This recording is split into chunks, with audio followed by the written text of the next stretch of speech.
हाँ तो बच्चों, आप सभी का हमारे लेट्स ग्रो चैनल में बहुत बहुत स्वागत है। और आज का हमारा टॉपिक होगा प्रेजेंट इंडेफिनिट टेंस। तो आओ पहचानेंगे प्रेजेंट इंडेफिनिट क्या है और कैसे बनाते हैं, क्या नियम है, आओ देखते हैं। तो हम सबसे पहले प्रेजेंट इंडेफिनिट टेंस के वाक्यों की पहचान करेंगे, फिर वाक्यों के प्रकार को देखेंगे और इन्हें कैसे बनाते हैं ये हम सब देखेंगे। तो आओ हम देखते हैं क्या है पहचान। तो प्रेजेंट इंडेफिनिट टेंस के वाक्यों के अंत में ता है, ती है, ते हैं, ता हूँ, ती हूँ आदि शब्द आते हैं। यानी जब वाक्यों के अंत में ता है, ती है, ते हैं, ता हूँ अथवा ती हूँ आ जाए तो आप समझ लीजिए आपका प्रेजेंट इंडेफिनिट टेंस है। जैसे वह जाता है, सीता जाती है, वे पढ़ते हैं। अतः इन तीनों वाक्यों में ता है, ती है और ते हैं आया है। अतः हम ये समझ लेते हैं ये आपका प्रेजेंट इंडेफिनिट टेंस है। दूसरी बात आती है, अब हम वाक्यों के प्रकार को देखें जिनको हम बनाना सीखेंगे आज। तो वाक्यों के प्रकार हम देखेंगे। वाक्यों के प्रकार आपके प्रेजेंट इंडेफिनिट में सबसे पहले आपका साधारण वाक्य है, और फिर नकारात्मक है, फिर प्रश्नवाचक वाक्य है और प्रश्नवाचक नकारात्मक वाक्य है, और अंत में अपवाद वाला भी वाक्य है। तो हम देखेंगे साधारण वाक्य कैसे पहचानेंगे। साधारण वाक्य में आपके क्या और नहीं ये नहीं पाए जाएंगे, और नकारात्मक वाक्यों में आपका नहीं सब पाया जाएगा, जबकि प्रश्नवाचक वाक्यों में क्या, कहाँ, कब, कौन, किससे, किधर, कितना और अंत में प्रश्नसूचक चिन्ह पाया जाएगा। जबकि प्रश्नवाचक नकारात्मक वाक्यों में क्या, कहाँ, कब, कौन, किससे, किधर नहीं और प्रश्नसूचक चिन्ह भी पाया जाएगा। परंतु ध्यान रखें ये दोनों प्रश्नवाचक और प्रश्नवाचक नकारात्मक वाक्य दो प्रकार के होते हैं। कैसा? एक में प्रश्नवाचक शब्द क्या प्रारंभ में वाक्य के पाया जाता है, और दूसरे में क्या, कहाँ, कब, कौन, किससे, किधर ये बीच में पाया जाता है। और हम देखते हैं कि ये बनाया कैसे जाएगा। ध्यान रखें पहले हम साधारण वाक्य को बनाना सीखेंगे। तो साधारण वाक्य को बनाने के लिए ध्यान रखें, साधारण वाक्यों में बनाने पर हम देखते हैं यदि कर्ता वाक्य साधारण होना चाहिए जिसमें क्या और नहीं आया। उसमें बनाने के लिए यदि कर्ता ही, सी, इट, ए या एक वचन हो तो क्रिया के साथ हम एस अथवा ईएस का प्रयोग करते हैं। ध्यान रखें हम कब यस का और कब ईएस का प्रयोग करेंगे ये ध्यान रखें। तो और दूसरी बात ये भी है कि यदि कर्ता आई, यू, वी, दे या बहुवचन हो तो फिर हम क्रिया की फर्स्ट फॉर्म का ही प्रयोग करते हैं। अब पहले देख लेते हैं यस और यस का प्रयोग कब करेंगे, कब नहीं करेंगे।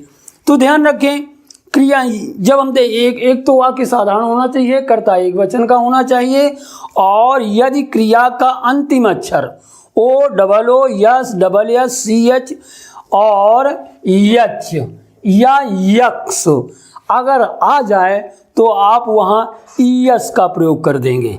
जैसे आगे लिखा जी ओ और इसमें ओ शब्द अंत में आया था या ईएस हो जाएगा। इसी प्रकार अगर ये शब्द O double O, S double S, C H या यक्स ये क्रिया का अंतिम अक्षर न पाया जाए तो यस का प्रयोग कर देंगे। और यदि कर्ता आई, यू, वी, दे या बहुवचन हो तो उसमें यस यस लगाया नहीं जाएगा, वाक्य साधारण होने पर क्रिया की फर्स्ट फॉर्म का ही प्रयोग किया जाएगा। ध्यान रखें यस या यस कैसे लगाएं। तो हम देखते हैं जैसे ये लिखा है गो का अंतिम अक्षर देखो ओ है, ओ इसमें आया है अतः इसलिए आपका गोज हो यानी ईएस हो जाएगा। इधर टीच में सी एच है, इसमें ईएस हो जाएगा। ये डबल एस आया यहाँ ईएस हो जाएगा। इस तरह से यह टीस हो जाएगा, ये पाइसिस हो जाएगा।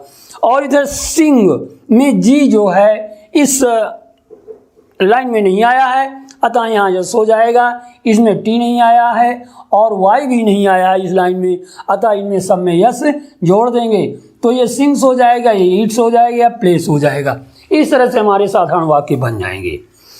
अब हम देखेंगे पहले नकारात्मक वाक्यों में।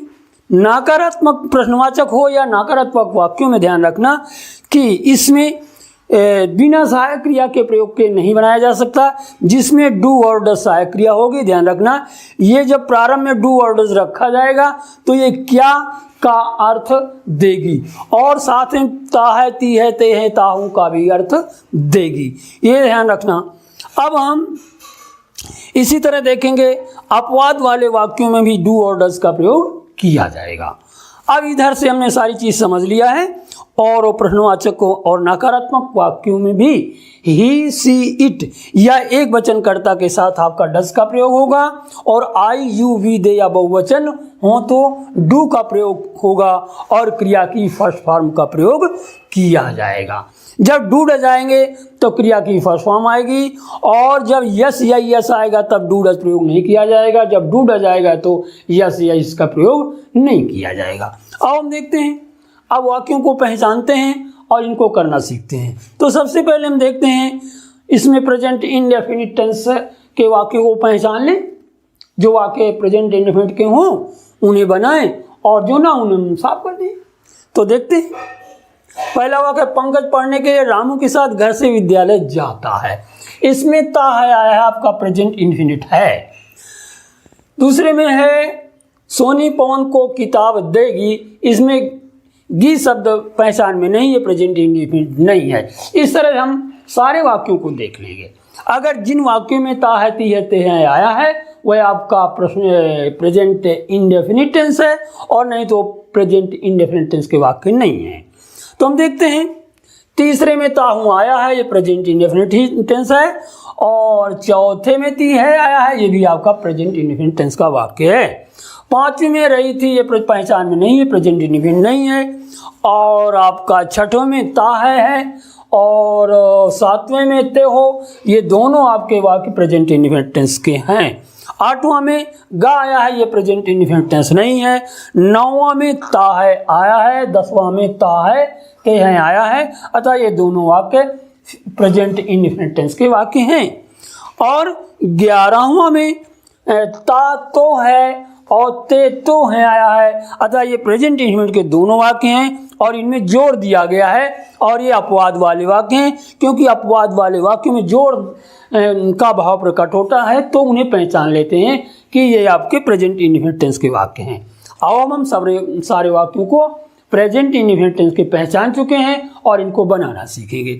तो हम सबसे पहले देखते हैं जो आपके प्रेजेंट इंडेफिनिट के वाक्य हैं उन्हें साफ कर दें। तो दूसरा आपका प्रेजेंट इंडेफिनिट नहीं है, इसे हम साफ कर देते हैं और इसके बाद पांचवा नहीं है, इसे भी हम साफ कर देंगे और इसके बाद आपका आठवां भी नहीं, इसे हम साफ कर देंगे और इसके बाद ये सारे वाक्य जो बच गए हैं आपके प्रेजेंट इंडेफिनिट टेंस के वाक्य हैं। अब हम बनाना सीखते हैं, कैसे बनाएं ये ध्यान रखें। सबसे पहले हमारा वाक्य है ये नंबर 1, ये आपका वाक्य साधारण है और साधारण में इसमें पंकज है, पंकज कर्ता एक वचन का है, अतः ये वाक्य साधारण होने के कारण अभी हमने बताया था साधारण वाक्य में यस अथवा ईएस का प्रयोग किया जाएगा वाक्य के कर्ता एक वचन होने पर। तो यहाँ पंकज एक वचन का कर्ता है, अतः हम साधारण वाक्य को करने के लिए सबसे पहले हम कर्ता को लिखेंगे और अंत में सबसे बाद में चले जाएंगे जाना की माने लिखेंगे। और जाना की माने ध्यान रखें, इसी में यस या यस का प्रयोग, जैसे गो है तो इसमें ई एस जुड़ जाएगा क्योंकि ओ शब्द आया है, तो गो उसी में ई एस लगाना। इसके बाद फिर जो बच गया है उसको हम दाहिने से बाएं को एक एक माने लिखते चले जाएंगे और आपका वाक्य बन जाएगा। इधर आपका विद्यालय, फिर से, फिर घर, फिर के साथ, फिर रामू, फिर के लिए और फिर पढ़ने। चाहे जितना बड़ा वाक्य हो आपका वाक्य तुरंत बन जाएगा। देखो हम बनाते हैं तो हो जाएगा ये पंकज, फिर होगा goes to school from house with Ramu to read. इस तरह से आपका साधारण वाक्य बन चुका है, चाहे जितना बड़ा हो इसी तरह का बनेगा। ये एक वचनकर्ता वाला वाक्य बना है। अब हम देखते हैं तीसरा वाक्य। तीसरा वाला वाक्य, मैं गोपी को अंग्रेजी पढ़ाता हूँ। ध्यान रखें, यहाँ पर आपका ये वाक्य तो साधारण है क्योंकि इसमें क्या और नहीं आया है, और कर्ता मैं है। ध्यान रखें, यदि कर्ता आई यू वी दे या बहुवचन हो तो क्रिया की फर्स्ट फॉर्म का प्रयोग किया जाता है, तब साधारण होते हुए भी हम यथ अथवा यस का प्रयोग नहीं करेंगे। अतः इसमें क्रिया की फर्स्ट फॉर्म से ही काम चलेगा। तो हो जाएगा, मैं लिखिए सबसे पहले कर्ता, चूंकि साधारण है और साधारण वाक्य को बनाने का क्रम है, सबसे पहले आप कर्ता को लिखें, फिर अंत वाली माने को लिख लें, और फिर इसके बाद आप सीधा से दाहिने को बाएं को चले आए लिखते और आपका वाक्य बन जाएगा। तो यस या ईएस का अर्थ ही अभी हमने बताया था, तब ताहू का अर्थ इसी से आ जाएगा, और इसमें क्रिया की फर्स्ट फॉर्म यही है, इसमें ताहू ईएस से कोई मतलब नहीं है। अतः हम पहले कर्ता आई को लिखेंगे, फिर पढ़ाना की माने का फर्स्ट फॉर्म, और इसमें ईएस की कोई ज़रूरत नहीं है क्योंकि यहाँ कर्ता आई है। अतः इसके बाद हम अंग्रेजी की माने, फिर को और फिर गोपी को लिख देंगे और आपका वाक्य बन जाएगा। अतः हो जाएगा आई टीच इंग्लिश टू गोपी। इस तरह से ये दो वाक्य साधारण के थे, एक में कर्ता एक वचन का था, एक में कर्ता बहुवचन का। इस तरह दोनों वाक्य बन गए हैं। हमने साधारण वाक्य को बनाना सीख लिया है और हम अगला वाक्य नकारात्मक का देखेंगे। तो ध्यान दें, प्रश्नवाचक या नकारात्मक वाक्यों में सहायक क्रिया का प्रयोग किया जाएगा। तो ध्यान रखें, कर्ता ही सी इट या एक वचन हो तो कर्ता डज का प्रयोग करेंगे, अगर कर्ता आई यू वी दे बहुवचन है तो डू का प्रयोग करेंगे। और देखते हैं, लिखा है राधा संजय को कहानी नहीं सुनाती है। ध्यान रखें, ये नेगेटिव है यानी नकारात्मक है, इसलिए हमें सहायक क्रिया का प्रयोग करना पड़ेगा। तो यह सबसे पहले आप कर्ता को लिखें, कर्ता के बाद है के लिए डज का प्रयोग करें, और ये साधारण नहीं है इसलिए सीधा नहीं लौटेंगे, पहले हम सहायक क्रिया के बाद नॉट लिखेंगे। तो राधा के बाद डज लगाएं, डज के बाद फिर नॉट लिखें, फिर इसके बाद ये क्रिया की फर्स्ट फॉर्म लगाएं। जब डू डज लगाना तो यस यस नहीं लगाना। फिर इसके बाद लिखने के बाद जो भी शब्द बच गए हैं उनको हम दाहिने से बाएं को लिखते चले जाएंगे और आपका वाक्य बन जाएगा। अतः सुनाना की माने का फर्स्ट फॉर्म, और फिर कहानी, फिर को और फिर संजय। इस तरह से आपका वाक्य बन जाएगा। हो जाएगा राधा, और राधा के साथ आपका सहायक क्रिया एक वचन है डज लगेगा। Radha does not tell a story to Sanjay. इस तरह से हमारा नकारात्मक वाक्य भी बन चुका है। अब हम नकारात्मक वाक्य बना चुके हैं, अब हम देखेंगे प्रश्नवाचक वाक्य। प्रश्नवाचक वाक्यों में आपका क्या, कहाँ, कब, कौन, किससे, दिन, किधर होगा। ये दो प्रकार का होगा, एक होगा क्या प्रारंभ में आएगा और एक होगा कि क्या बीच में आएगा। और देखते हैं, छठवां है, क्या रामू पवन को किताब पढ़ाता है। इसमें क्या शब्द प्रारंभ में आया है, प्रश्न सूचक। अतः जब ये क्या प्रारंभ में आया तो हमने यहाँ बताया था कि प्रारंभ में डू और डज जब लगाए जाते हैं तो क्या का अर्थ देते हैं और ताहे तीहे का भी अर्थ देते हैं। अतः यहाँ हम क्या प्रारंभ में होने के कारण रामू के अनुसार सहायक क्रिया एक वचन की डज लगाएं। तो ये डज जब आप लगा देंगे तो यही डज आपका क्या का अर्थ देगा और यही ताहे का भी अर्थ देगा। इसके बाद आप कर्ता को लिखें। कर्ता को लिखने के बाद सीधा अंत में चले जाएं, पढ़ाना की माने का फर्स्ट फॉर्म लगाएं। यस या इसमें न लगाना क्योंकि यहाँ सहायक क्रिया डज लग चुकी है। इसके बाद जो बचा है उसको दाहिने से बाएं को लिखते चले जाएं। किताब की माने, फिर को और फिर पौन को लिख दें और आपका वाक्य बन जाएगा। अतः हो जाएगा डज रामू, यहाँ टीच लिखना। ध्यान रखें यहाँ यस न लगाना क्योंकि यहाँ सहायक क्रिया लग चुकी है। टीच ए बुक टू पवन, और अंत में प्रश्नसूचक चिन्ह लगा दीजिए। इस तरह से आपका प्रश्नवाचक वाक्य बन चुका है जिसमें क्या प्रारंभ में आया था। अब हम अगला वाक्य देखें। जिसमें क्या, कहाँ, कब, कौन, किससे बीच में होता है। तो यहाँ है 7वां, तुम दीपा को क्यों बुलाते हो। अतः यहाँ क्यों शब्द बीच में प्रश्नवाचक आया। बीच में आने के कारण इसकी माने सबसे पहले लिखना, यानी क्योंकि माने व्हाई हो जाएगा। व्हाई के बाद फिर सहायक क्रिया लगाना। ध्यान रखें यहाँ कर्ता तुम है, तुम होने के कारण यहाँ डू का प्रयोग किया है, क्योंकि आई यू वी दे या बहुवचन कर्ता के साथ हम डू का प्रयोग करते हैं। अतः यहाँ व्हाई के बाद पहले आप डू लगाना, क्योंकि कर्ता यू है, फिर कर्ता को लिखना यू, और फिर इसके बाद अंत की माने लिखो, और इसके बाद जो बच गए हैं उनको दाहिने से बाएं को लिखते चले आओ और आपका वाक्य बन जाएगा। तो बुलाने के माने का फर्स्ट फॉर्म, फिर को, और फिर दीपा, और इस तरह से आपका वाक्य बन जाएगा। अतः हो जाएगा व्हाई डू यू, फिर कॉल टू दीपा, अंत में प्रश्न सूचक चिन्ह लगा दीजिए। अतः ये भी आपका वाक्य बन गया है, जिसमें से ये क्यों शब्द बीच में आया था। अब हम ये बना चुके हैं प्रश्नवाचक वाक्य, हम बना चुके हैं। अब हम बनाएंगे प्रश्नवाचक नकारात्मक वाक्य। आओ देखते हैं। तो ये 9वां में लिखा है, क्या रामू दीपू को पत्र नहीं लिखता है। इसमें क्या आपका प्रारंभ में आया है और नहीं शब्द भी आया है, इसीलिए प्रश्नवाचक है और नकारात्मक भी कहा जाएगा। तो इसमें सबसे पहली बात यह है कि क्या शब्द प्रारंभ में आया है, इसलिए हम सहायक क्रिया सबसे पहले रखेंगे, तो उसी से क्या का अर्थ आ जाएगा और कहा का भी अर्थ आ जाएगा। अतः रामू के अनुसार यहाँ सहायक क्रिया डज लगेगी। आप डज लगाएं पहले, डज, और फिर इसके बाद कर्ता को लिखेंगे, और कर्ता को लिखने के बाद चूंकि ये नकारात्मक है इसलिए आप पहले नॉट को लिखेंगे, फिर क्रिया की फर्स्ट फॉर्म लगाएं, फिर जो बच गया है उसको दाहिने से बाएं को लिखते चले आइए। लिखना का मानी का फर्स्ट फॉर्म आप पत्र लिखेंगे, फिर को, फिर दीपू, और फिर रामू लिख ही चुका है, और शब्द पड़ जाते तो उनको भी लिखते चले जाते और आपका वाक्य बन जाएगा। अतः हो जाएगा डज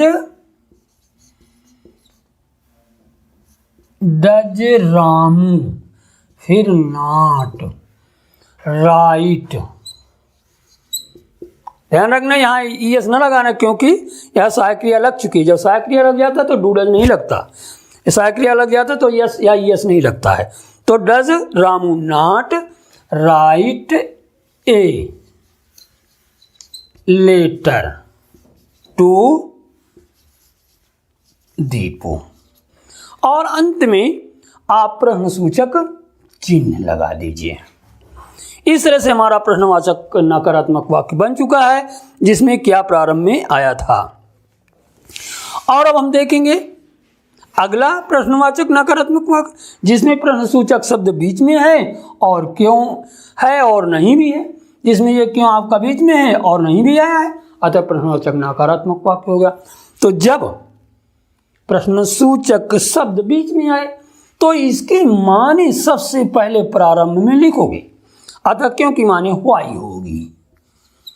व्हाई की बात पूजा के वे के अनुसार सहायक क्रिया डू आ जाएगी। व्हाई डू को लिखने के बाद फिर कर्ता को लिखेंगे, और फिर नकारात्मक है तो इसके बाद आप नॉट को लिखें, फिर क्रिया की फर्स्ट फॉर्म लगाएं, फिर जो बच गया है उसको दाहिने से बाएं को लिखते चले आएं। सुनाने के माने का फर्स्ट फॉर्म के बाद कहानी, फिर को, और फिर पूजा लिख दे और आपका वाक्य बन जाएगा। अतः हो जाएगा why do Puja not tell a story